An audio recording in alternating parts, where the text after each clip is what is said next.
Salut à tous, on se retrouve aujourd'hui pour parler du Paris Saint-Germain ce dimanche 23 juin et on continue la série par rapport au 11 du PSG la saison prochaine. J'ai dit toutes les 2 semaines les gars, on allait faire le point par rapport à quoi pourrait ressembler le 11 de départ saison prochaine du côté du PSG avec les nouvelles infos bien sûr, transfert.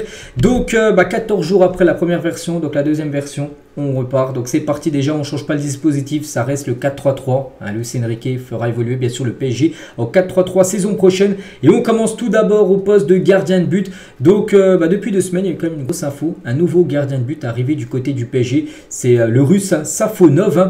Mais moi les gars, dans le 11 de départ, je mettrai quand même Donnarumma. C'est vrai que les cartes, depuis 2 semaines aussi, on a appris qu'il n'y a plus de numéro 1, numéro 2. Toutes les cartes vont être remises en jeu par rapport au numéro 1 du PSG. Enfin, qui sera le numéro 1 la saison prochaine.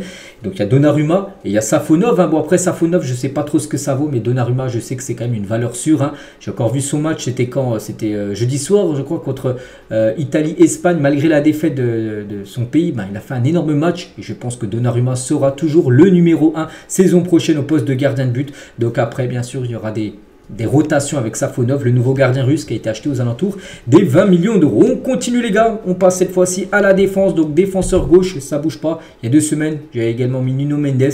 Je remets Nuno Mendes 2 semaines après. Il n'y a pas de rumeur concernant un défenseur gauche qui va arriver du côté du PSG. Il a fait en plus des bons matchs lors des débuts de l'Euro du côté du Portugal, titulaire en plus avec la sélection portugaise. Il est plus blessé, donc bien sûr on reste sur Nuno Mendes. On va pas changer, on va pas mettre un autre défenseur alors qu'il fait le taf bien sûr sur ce couloir gauche. On continue les gars.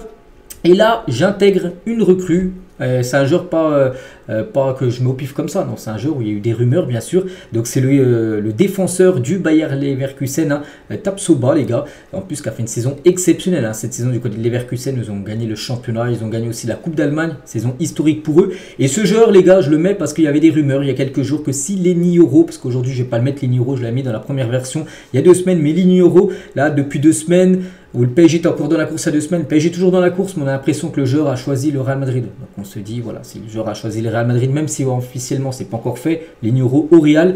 Et bon, mais quand même, on prend le plan B qui est Tapsoba les gars. Voilà, donc Tapsoba, je l'intégrerai directement dans l'équipe titulaire si bien évidemment le PSG passe à l'action. Après, bien sûr, ça coûte cher. J'ai entendu qu'il pourrait aider, enfin, Leverkusen, c'est une allemande, ça pourrait dépasser les 100 millions d'euros. Je trouve que c'est bien sûr trop cher. Sinon, il y a un autre joueur que j'ai entendu, les gars, c'est Antonio Silva, défenseur du Benfica, qui est également une piste. Voilà, si Leny Yoro venait à ne pas arriver. Voilà, bon, j'en mets un de joueurs, les gars, je mets Tapsoba en défense centrale. Et à côté de lui, bon, on reste avec un Parisien, là, c'est Marquinhos, le capitaine. Bien sûr, Marquinhos, ça bouge pas. Après, il y a d'autres joueurs, bien sûr. En défense centrale, il y a Skriniar, les gars. Tu peux mettre aussi dans le 11 de départ, tu peux mettre Kimpembe s'il revient. Kimpembe, il faut pas l'oublier. Il est blessé, c'est vrai, depuis février 2023. Ça fait 1 an et 4 mois qu'il est blessé, mais il va bien revenir. S'il est bon, il pourra mériter sa place. Il y a qui d'autre? Il y a Lucas Hernandez. Bon, Hernandez blessé, il va revenir jusqu'à janvier, février. Donc c'est pour ça que lui, on ne peut pas trop le mettre dans le 11 de départ saison prochaine, vu qu'il va louper quand même toute la première partie de saison. Donc je mets Tapsoba, Marquinhos. Ça a de la gueule, on peut dire, cette défense centrale. Et au poste de défenseur droit, donc peut-être il y en a, ils vont penser à Hakimi. C'est vrai qu'Hakimi, pour l'instant, il n'y a pas de doute. Mais il y a un joueur, les gars, j'ai vu des rumeurs. Il y a une rumeur, voilà, il y a quelques jours, concernant ce joueur, et ce sera un magnifique joueur. C'est un joueur également du Bayer Leverkusen. Et ben c'est Jérémy Frimpong, où le PSG s'est renseigné sur Frimpong. Donc bien évidemment, si Frimpong arrive, ça ramènerait une grosse concurrence à Hakimi. Je ne sais pas si Frimpong prendrait la place de Hakimi, mais voilà, vu que voilà, de base on sait que c'est Hakimi, voilà, mais Frimpong quand même dans cette équipe, à quoi pourrait ressembler le 11 du PSG avec une arrivée de Frimpong, voilà, ça pourrait être ça. Et bien évidemment, ça peut être très costaud. De toute façon, que ce soit Frimpong ou Hakimi, c'est costaud. Puis voilà, la défense, elle me plaît, voilà, que ce soit comme ça. Donc Frimpong remplaçant Hakimi, il y a toujours Mukele qui est toujours là, qui peut rester ou partir au sein du club. Donc voilà les gars, avec déjà 2 renforts quand même dans cette défense.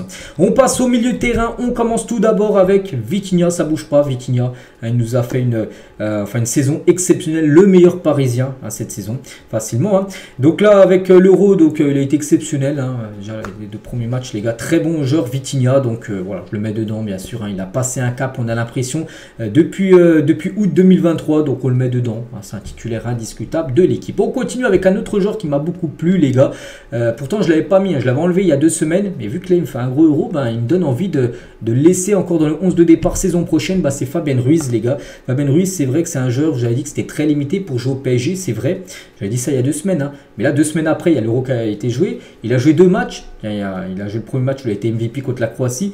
Et depuis là, c'était jeudi soir, il a joué contre, c'était qui, l'Italie. Bon, il n'a pas été MVP, mais il a fait un gros match. Il a récupéré, je crois, plus de 14 ballons, hein, comme dans le match. J'en avais parlé il y a quelques jours. Il tente des tirs, il casse des lignes, il fait des dribbles, ce qu'il ne fait pas au PSG. Donc voilà, s'il montre la même facette qui montre avec l'Espagne, avec le PSG, pour moi c'est un titulaire. Donc je mets Vitinha, Fabien Ruiz. Voilà, Fabien Ruiz regagne sa place, hein, dans mon 11. Hein. Et du coup, j'enlèverai Zaire Emery, parce que Zaire Emery, il est tout jeune, tout ça. Mais voilà, j'ai envie de mettre comme une recrue, même si Zaire Emery pourra être bien sûr le titulaire. Hein.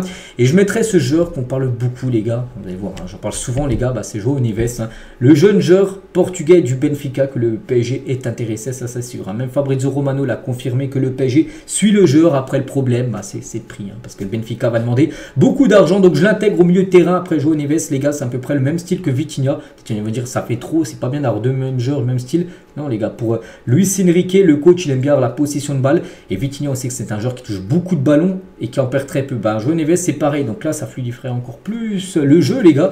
Donc voilà, à quoi pourrait ressembler le milieu de terrain la saison prochaine avec une recrue. João Neves, après, bien sûr, tu mets Zaire Emery aussi en rotation, parce qu'à chaque fois, en plus il aime bien faire tourner souvent Luis Enrique, mais voilà, je partirai avec ça. Et on finit avec les 3 devant, et on commence tout d'abord avec le poste d'ailier gauche. Hein. Pour remplacer Mbappé, je mettrai Barcola. C'est vrai qu'il y a 2 semaines, j'ai mis Kvaratskhelia. Mais depuis 2 semaines, il y a eu quand même des grosses infos. Il y a 2 semaines, le joueur il était proche du PSG, tout ça, mais depuis De Laurentiis, président de Naples, les gars, il a fermé la porte. Donc voilà, du coup, si c'est compliqué, même si Kvaratskhelia, enfin son agent, il a dit que le joueur souhaitait, enfin son client souhaitait quitter Naples, hein, pour l'instant, voilà, avec ce qu'a dit le président de Naples, qui souhaitait absolument pas lâcher, qui pouvait même le prolonger. On se dit, Kvaratskhelia, ça va être compliqué. Donc du coup, on va laisser Bradley Barcola. Barcola, les gars, c'est pour moi quasiment une valeur sûre, hein, du côté du PSG, malgré qu'il est arrivé depuis 1 an, il est tout jeune. Pourquoi pas occuper ce couloir gauche la saison prochaine, hein, j'ai entièrement confiance en lui. L'autre côté, donc ça, il n'y a pas de doute, les gars, on reste sur Dembélé. Hein, Dembélé, voilà, joueur important, malgré qu'il ne fait pas tout bien ce qu'il fait, hein, voilà, il ne fait pas que des matchs parfaits, hein, sinon bien sûr s'il aurait le ballon d'or, mais voilà, c'est un joueur à tout moment qui peut te faire un dribble et qui peut t'amener une grosse occasion ou une passe D, tout ça. Donc bien sûr, Dembélé est un joueur hyper important de Luis Enrique. Et on finit avec l'attaquant, donc là on a le choix, on a du Randal Kolo Muani, tu peux mettre par exemple Gonzalo Ramos, tu peux mettre Asensio, tu peux mettre une recrue, et là je pars sur ce joueur que j'avais déjà mis il y a 2 semaines, et je continue avec lui, parce que pour l'instant je pense que ça peut se faire. C'est Julian Alvarez, le PSG toujours intéressé. Fabrizio Romano, hein, a encore dit là il y a quelques jours que le PSG suit toujours Alvarez. Après, le joueur lui est concentré 100% sur la Copa América qu'il est en train de disputer avec l'Argentine, mais je reste sur ce joueur. Hein, peut-être dans 2 semaines, les gars, peut-être ça sera clos. Hein, quand on fera la même vidéo dans 2 semaines, je dirais Alvarez, c'est pas possible. City veut absolument pas lâcher, c'est officiel. Là, du coup, il sera plus dans l'équipe.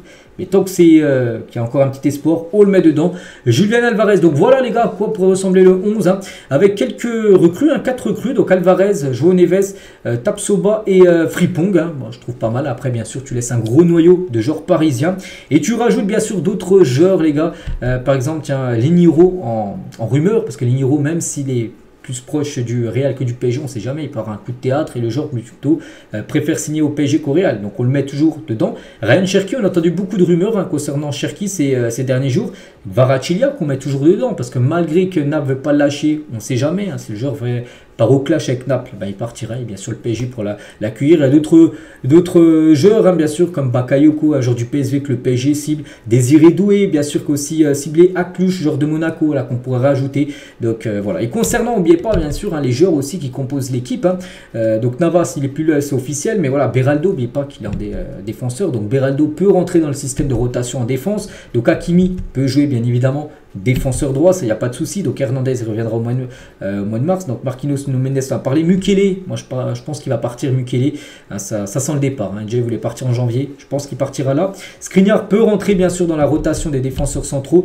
Et Zagué, les gars, peut dépanner défenseur droit. Lui qui a signé son premier contrat pro à ses 18 ans. Milieu de terrain, les gars, Kangin aussi, hein, je pense qu'il restera. Kangin.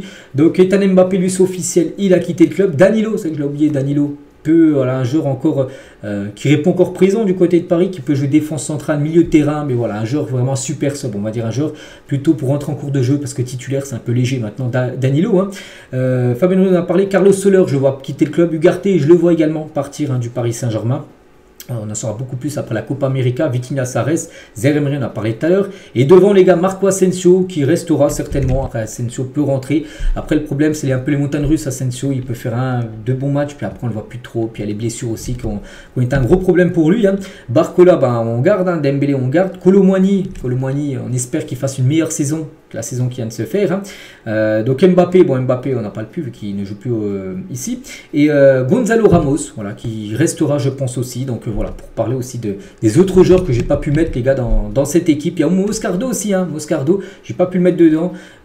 Moscardo, n'oubliez pas qu'il revient. Enfin, il a signé au PSG en janvier. Il a été prêté au Corinthians, mais il arrivera. C'est un joueur qui joue milieu défensif, donc il peut rentrer potentiellement aussi dans la rotation des milieux de terrain. Donc voici, les gars, cette fin de vidéo. Donc j'espère que ça vous a plu. J'ai dit, je vais essayer de sortir ça peut-être pas toutes les semaines, toutes les 2 semaines, comme ça au moins il y a eu 14 jours qui sont passés, il y a eu beaucoup d'infos transferts, donc là on se retrouve, donc là on est le 23, d'ici à peu près le 10, je sais pas, j'ai pas la date exacte, vers le 10, le 7 peut-être, le 7 juillet par là, on se retrouvera voilà, pour une nouvelle vidéo sur, peut-être on aura des infos en plus, peut-être un joueur officiel aura signé au PSG, et on pourra l'intégrer bien sûr dans l'équipe. Allez, je vous souhaite une bonne journée, et on se dit demain bien sûr, demain lundi.